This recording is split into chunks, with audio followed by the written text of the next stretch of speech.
Okay, today we're going to talk about the Middle Kingdom. So, around 2200 BC, the pharaohs are ruling in Memphis and they're weakening. And some ambitious nobles start giving them a really hard time and fighting for control. And so that leads to about 200 years of disorder and violence happening. And then after those 200 years, a new dynasty comes to power, and they are going to begin the Middle Kingdom, and they're going to move the capital to Thebes, and there's a nice period of peace. Okay, they do a lot to get some more land. They control Nubia in the south, and they expand northeast into what today would be Syria, and they get quite a bit of wealth from the tribute from the conquered lands. And of course, the more lands they have when they expand their territory means they'll have increased farmland and more crops to produce and more to sell. And they do a lot to make things better, like building more dams and channels for the water to these new lands. And this canal that you see a picture of here to connect the Nile with the Red Sea so they can more easily ship goods to East Africa and Arabia. And so they enter into something called a golden age.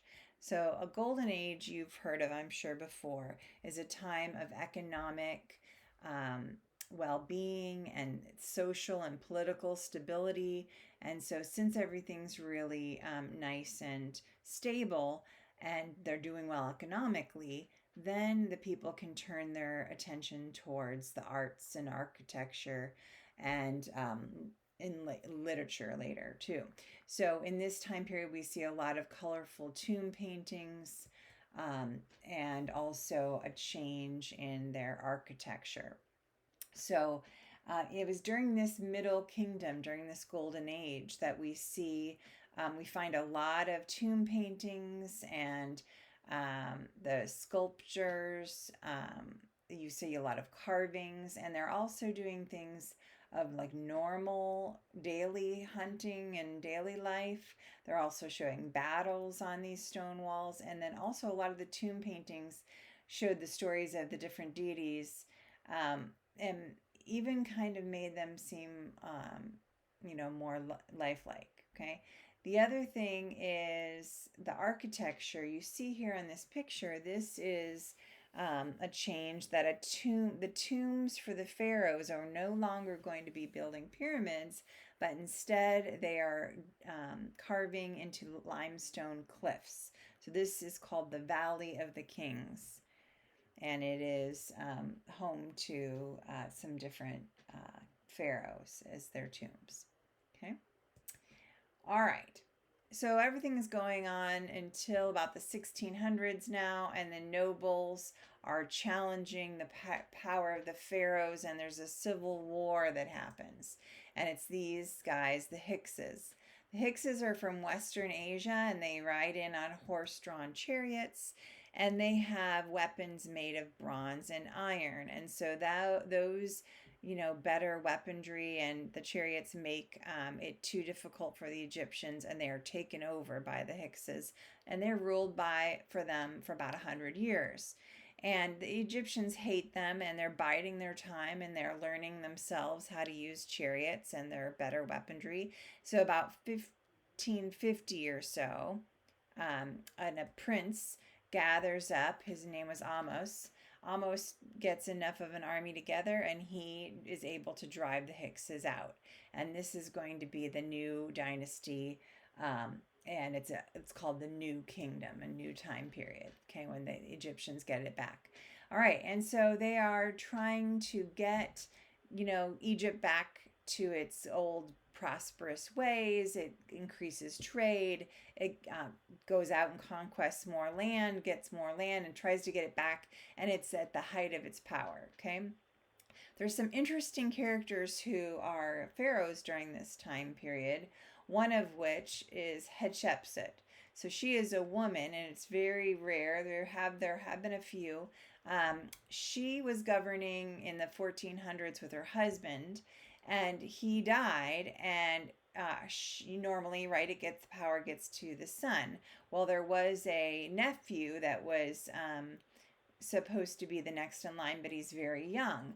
So she is ruling kind of with him as the regent. It's basically she is the pharaoh, and she wants everyone to accept her.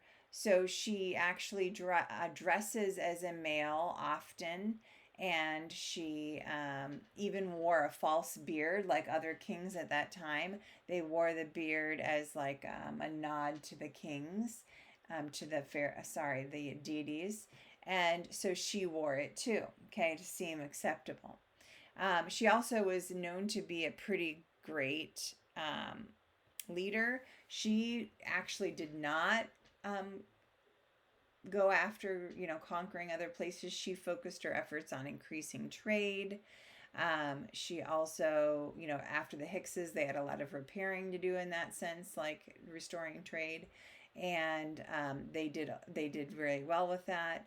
Um, Incense is one of the things that your book uses as a vocab word, so I want to make sure that you knew that what incense was, that you burn it for a nice smell, and that was something that they traded um, with areas like Arabia and Eastern Africa, um, getting those things that they don't have, along with wood. Ebony wood was big. They don't have a lot in the desert, like, right, and gold and ivory are things they can get from those other places. Okay. Egyptians really are wanting wood. Like I said, it's very valuable, and so they start trading with the Phoenicians. The Phoenicians were in what you would call today Lebanon, and they need because they don't have enough trees, they need the wood to be able to build their boats and furniture and things like that. So they traded the things they did have with the Phoenicians, and the Phoenicians also are famous for their purple dye.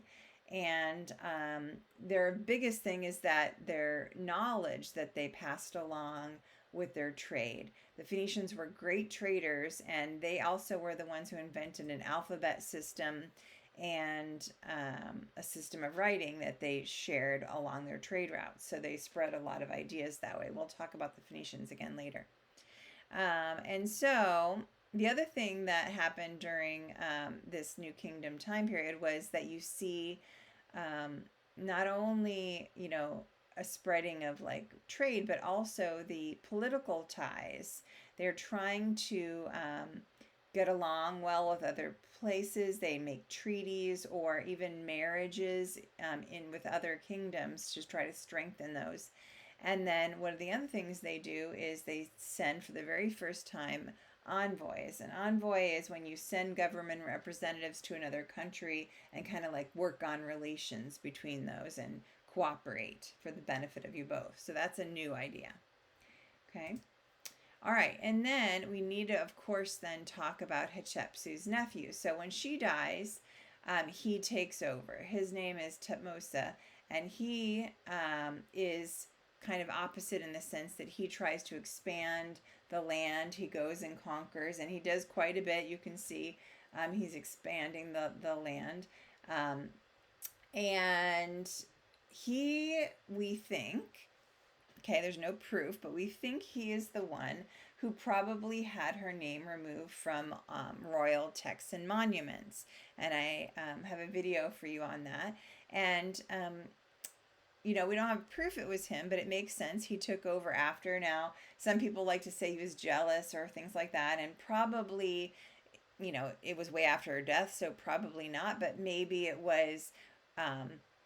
Remember, men are supposed to have the throne, and having a woman interfere with that might have been like embarrassing, or honestly, like they would think of it as the gods might not like it, right? Because they thought that the men got the rule from the gods. It was supposed to be like a son of the gods, right? So maybe they thought, they should pretend it never happened. Okay, so for whatever reason, her name was taken off, but they didn't do a very good job, obviously, because we still know about her. Okay, and so he did a lot to expand the land. he also, the slavery is expanded during his time because of right, all this conquering. We also they're going to get very rich because of it, right? There's a lot of tribute. There's a lot of good things they got from the conquered people, like gold and copper and ivory and things. Interestingly enough, even though slavery increases, they actually do have some rights. You can even like earn your freedom eventually, so it wasn't forever. Okay, the next person, a really interesting character, is Amenhotep the Fourth. Okay, he came to rule around 1370 BC, and he actually thought that the priests were too powerful and he felt very threatened by them. So he decided to start a new religion, and his religion would be a monotheistic religion. And in this picture here, you can see that's his wife, Nefertiti, and she is worshiping Aten, the sun god. Okay, so he tries to make go away from polytheism to monotheism, and of course, the priests don't like it, right? And they try to go against him, and anyone who opposes him, he just fires them. He takes their lands and closes their temples. Okay, he also decides to change his name to Akhenaten, which means spirit of Aten, the god. Okay, he also moves the city, capital city, and he also names it after, so it's Akhenaten, just to confuse you, I'm sure. And of course, most people don't want to just suddenly change religions because the emperor decides that you're going to. So there's a lot of resistant. The people and the priests, of course, don't appreciate their loss of power. And then, with his big focus on religion, his army leaders even start going against him because they feel like he's so wrapped up in his religious stuff, he is not doing his job, trying to conquer new lands or even keep the ones they have. They start losing some of their lands to invaders. So he ended up being not very popular. And when he dies, his son, Tutankhamun, takes over. And Tutankhamun was young. He was only 10 when he took over as the pharaoh. And so, of course, being young, he listens to the priests and officials, and they convince him that, oh, you really need to put it back the way it was and restore all the deities again. And so he does, and he listens to them, and it goes back to being polytheism again. All right, the thing that you probably know Tutankhamun, of course, is that we found his tomb. We know he was only 19 when he died.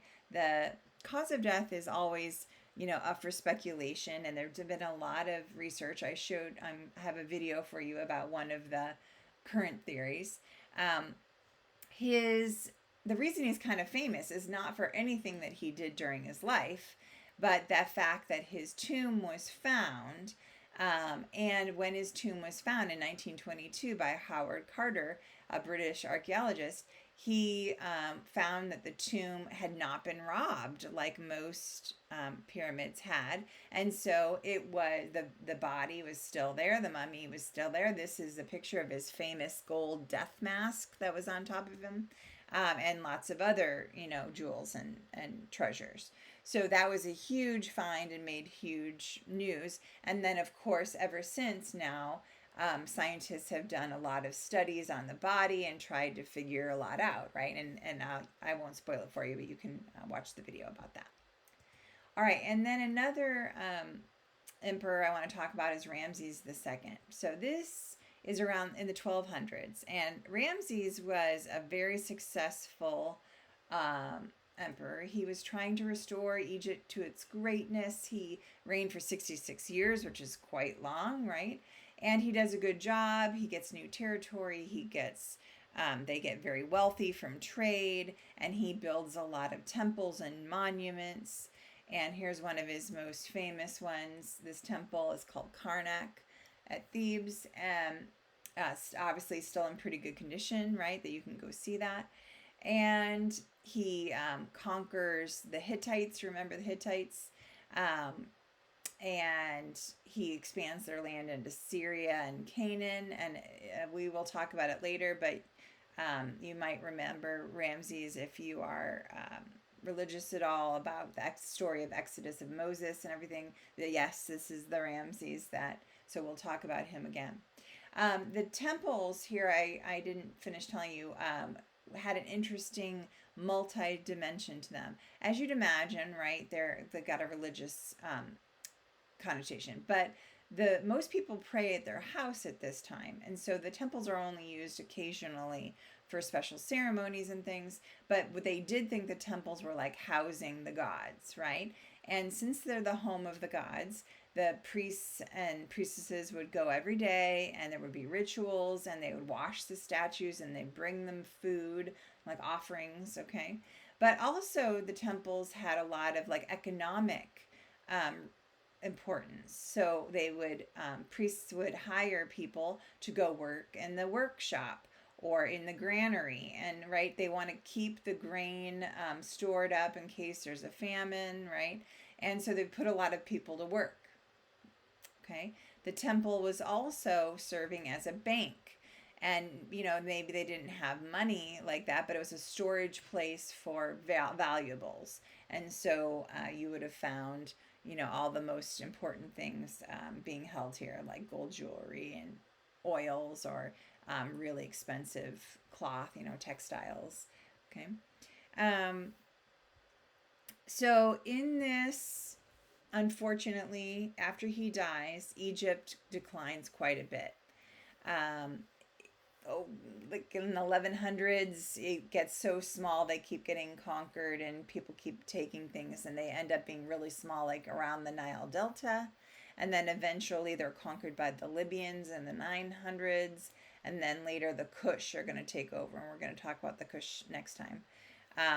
And then eventually by the Assyrians. Remember the good old Assyrians from Mesopotamia? So in about 1670, they get taken over by them. So that's it for today.